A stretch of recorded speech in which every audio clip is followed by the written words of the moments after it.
Hello everyone, स्वागत है आपका हमारे YouTube channel Balaji technical point में। दोस्तों देख सकते हो यहाँ पे मंथली टेस्ट 2022 और ये आपका जो मई में हुआ है, ठीक है, 31 मई 2022 को फर्स्ट ईयर का जो पेपर सॉल्यूशन है मैं आपको बताऊंगा। चलिए देख लेते हैं। यहाँ पे टोटल 20 क्वेश्चन दिए हुए हैं, ठीक है।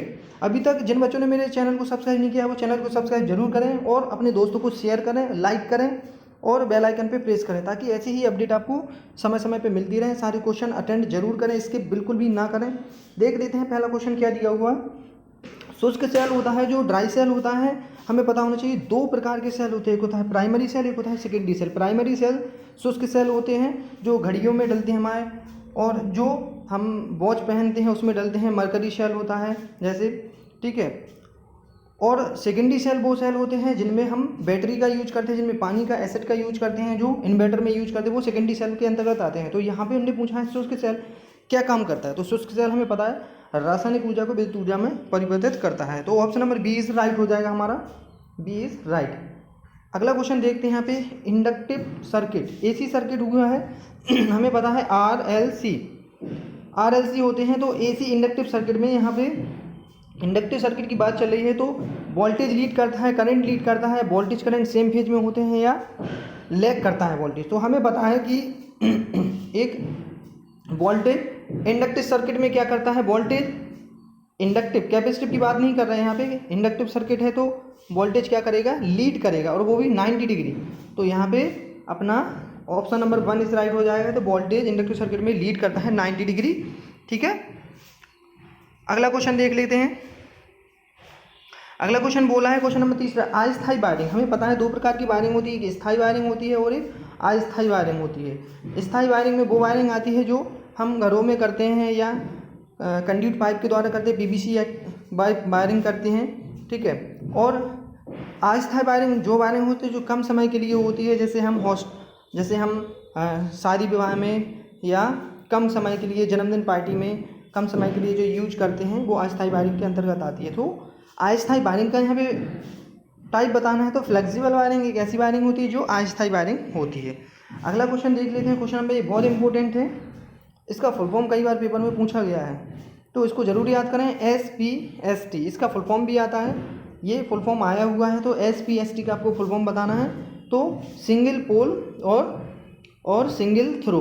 तो सिंगल पोल और सिंगल थ्रो, ये आपका ऑप्शन नंबर सिंगल पोल और सिंगल थ्रो, ये 1 इज राइट।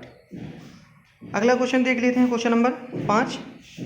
क्वेश्चन नंबर 5 में बोल रहा है कि विद्युत धारा के रासायनिक प्रभाव को किस शब्द से जाना जाता है। तो विद्युत प्रभाव के रासायनिक प्रभाव को हम इलेक्ट्रोलिसिस के माध्यम से जानते हैं, ठीक है।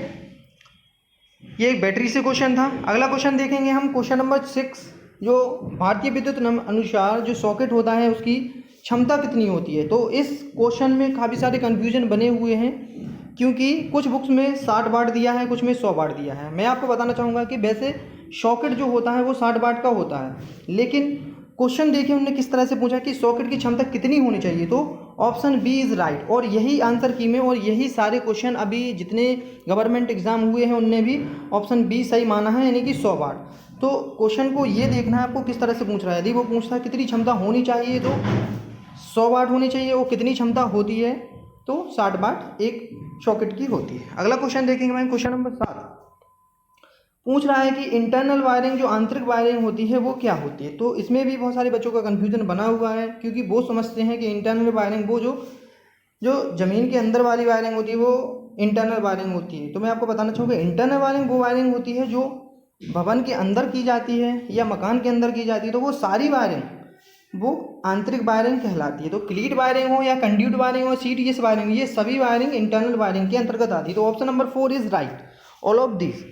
क्वेश्चन नंबर 8 देखेंगे, सेल को किस क्रम में संयोजित करें ताकि उसकी एम्पियर क्षमता बढ़ जाए। एम्पियर क्षमता हमें बढ़ाना है, हमें बैटरी की एम्पियर क्षमता बढ़ाना है। एम्पियर क्षमता होती है 90 से 95% और इसकी एम्पियर क्षमता बढ़ाएंगे तो सेलों को हम पैरेलल क्रम में लगाएं। मैंने इसका वीडियो भी बना रखा है, सेलों को किस तरह से सीरीज में कनेक्ट करते हैं, किस तरह से 2 सेलों को 4 सेलों को 4 बैटरी को किस तरह से पैरेलल में कनेक्ट करते हैं। नीचे डिस्क्रिप्शन में लिंक दी हुई है, वहाँ पे आप क्लिक करके इसको प्रैक्टिकली वीडियो देख सकते हो। मैंने प्रैक्टिकल भी कराया था इसको, आप देखना चाहो तो देख सकते हो।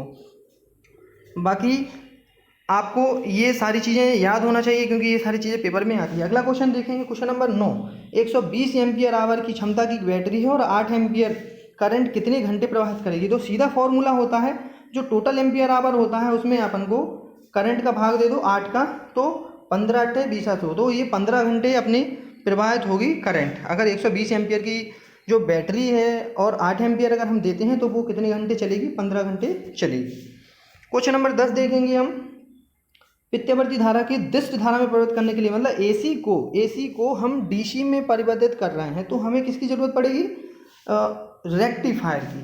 वहीं अगर क्वेश्चन ऐसा पूछता कि डीसी को एसी में परिवर्तित करना है तो हमें इन्वर्टर की ज़रूरत पड़ेगी। ये भी इंपॉर्टेंट क्वेश्चन है, दोनों क्वेश्चन को अच्छे से याद करें, ठीक है। डीसी को अगर एसी में करना है तो रेक्टिफायर, और एसी को, यहाँ पे एसी का पूछा है, एसी को डीसी में परिवर्तित करना है तो rectifier. Answer is 3 is right. अगला क्वेश्चन देखेंगे, कौन सा नियम कहता है कि बंद विद्युतीय परिपथ में लगाया गया वोल्टेज ड्रॉप का योग बराबर होता है। तो हमने ये आपको पढ़ाया हुआ है, एक होता है केसीएल, एक होता है केवीएल। तो केसीएल होता है किरचॉफ करंट लॉ और केवीएल होता है किरचॉफ वोल्टेज लॉ। इसको लूप लॉ भी बोलते हैं, इसको नोड भी बोलते हैं, ठीक है। ये नोड पे आने वाला जंक्शन, ये यहाँ पे ये बंद लूप में लगता है केवीएल। तो यहाँ पे बंद लूप की बात चल रही है हमारी, बंद लूप वाला हम कौन सा नियम है, इसको हम किरचॉफ वोल्टेज लॉ को सेकंड लॉ भी बोलते हैं, ठीक है। तो ये किरचॉफ सेकंड लॉ, और केसीएल को फर्स्ट लॉ भी बोलते हैं, ठीक है। और ओम का नियम क्या होता है, V = I/R, ये ओम का नियम होता है।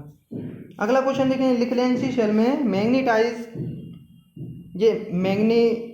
मैग्नीजाइज्ड ऑक्साइड का प्रयोग क्या होता है। तो इसमें क्या होता है, सेलों की चालकता बढ़ जाती है, इंक्रीज हो जाती है, ठीक है। क्वेश्चन नंबर 12 का ये 4 इज राइट। डायोड क्या है, डायोड एक स्विच होता है जो एसी स्विच होता है। ये बहुत सिंपल क्वेश्चन है, बहुत अच्छा क्वेश्चन है ना। तो क्वेश्चन नंबर 13 का ऑप्शन हो जाएगा 1 AC, diode is a AC switch, ठीक है। यहीं पे क्वेश्चन आ गया है कि convert AC to DC।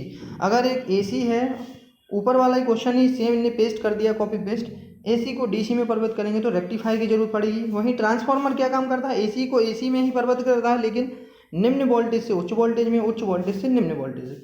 Alternator क्या काम करता है हमारा, अल्टरनेटर काम करता है AC को उत्पन्न करता है, अल्टरनेटर जो कि जनरेशन में यूज किया जाता है। मोटर क्या काम करती है, मोटर को हम इलेक्ट्रिकल देते हैं जो मैकेनिकल में कन्वर्ट कर देती है, ठीक है। ये सारी चीज़ें हमें पता होना चाहिए। क्वेश्चन नंबर 15 देखेंगे हम, इलेक्ट्रॉनिक प्रशंसक नियामक नियंत्रक सर्किट में किस प्रकार के नियंत्रक उपकरण का प्रयोग किया जाता है, मतलब कंट्रोल डिवाइस इनमें से बताना है जो फैन रेगुलेटर को कंट्रोल करता है।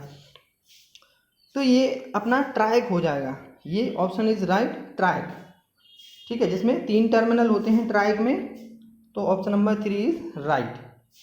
वहीं हम देखेंगे अब ट्रांजिस्टर में आधार उत्सर्जक emitter base circuit is in the transistor circuit को क्या कहा जाता है, फॉरवर्ड वाइस कहा जाता है। ट्रांजिस्टर में आधार उत्सर्जक परिपथ को क्या कहा जाता है, फॉरवर्ड वाइस, ठीक है। अगला क्वेश्चन देखेंगे, क्वेश्चन नंबर 17।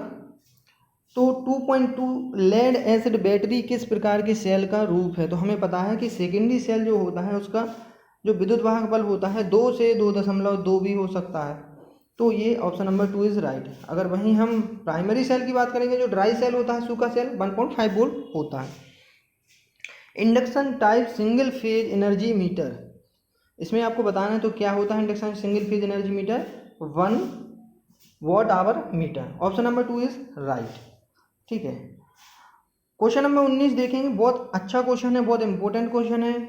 ऐसे क्वेश्चनों को आप बिल्कुल कॉपी में लिखें और इनको रिवाइज करें, ताकि ये क्वेश्चन आप कैसे भी आ जाएं, जो आप पेपर देने जा रहे हो या पेपर है आपका, तो ये क्वेश्चन आप बिल्कुल भी ना छोड़ें और स्किप ना करें बिल्कुल भी, ठीक है। अभी तक चैनल को सब्सक्राइब नहीं किया है तो चैनल को सब्सक्राइब जरूर कर लें, ताकि हर अपडेट ऐसे ही क्वेश्चन या न्यूज जो भी आपकी जॉब से रिलेटेड हो वो आपको समय समय पे मिलती रहे, ठीक है। और अपने दोस्तों के साथ शेयर जरूर करें और लाइक जरूर करें, वीडियो पसंद आए। चलिए देख लेते हैं 120 पोल। यहाँ पे सबसे पहले हमने पोल दिया है, तो हमें पता है पोलों की संख्या 8 है। यहाँ पे P बराबर दिया है 8, ठीक है। यहाँ पे चक्र प्रति मिनट यानी कि N बराबर दिया है 250, और हमें क्या ज्ञात करना है, फ्रिक्वेंसी ज्ञात करनी है, मतलब एफ बराबर हमें ज्ञात करना है। तो हमें पता है एन बराबर होता है 120 एफ अपॉन पी, यही एक फॉर्मूला होता है। इस फॉर्मूले में रख दीजिए, एन का मान दिया है हमें कितना, एन का मान देख लीजिए आपको कितना दिया है 250। तो हमने 250 रख दिया बराबर में यहाँ पे 120 एफ का मान हमें निकालना है, एफ का मान हमें निकालना है, और पी कितना दिया है 8 पोल। तो ये इस साइड चला जाएगा या यहाँ से हम काट सकते हैं, 15 का भाग जाएगा, 15 से यहाँ काटेंगे तो ये 50/3। ये ऑप्शन नंबर 4 इज़ राइट। आप करके देख लेना। अगर कोई कन्फ्यूज़न होता है तो कमेंट करके मुझे ज़रूर बताएं, मैं आपकी पूरी हेल्प करूँगा। अगला क्वेश्चन देखेंगे, question number last. Service fuse wire का उपयोग किया जाता है, कैसे किया जाता है सर्विस फ्यूज वायर का? तो हमें पता है कि सबसे पहले जो मेन लाइट आती है वो एनर्जी मीटर में जाती है, एनर्जी मीटर के बाद क्या होता है, मुख्य स्विच के पहले। तो ये बिल्कुल सही बात है। तो सर्विस फ्यूज का जो यूज करते हैं एनर्जी मीटर के बाद और मुख्य स्विच के पहले, तो ऑप्शन नंबर 3 इज राइट। तो ये टोटल 20 क्वेश्चन जो आपको मैंने बताए हैं इन्हें अच्छे से सॉल्व कीजिए। अगर इनकी PDF चाहिए आपको तो मेरे टेलीग्राम लिंक और व्हाट्सअप ग्रुप डिस्क्रिप्शन में दिया हुआ, उस पर क्लिक करें।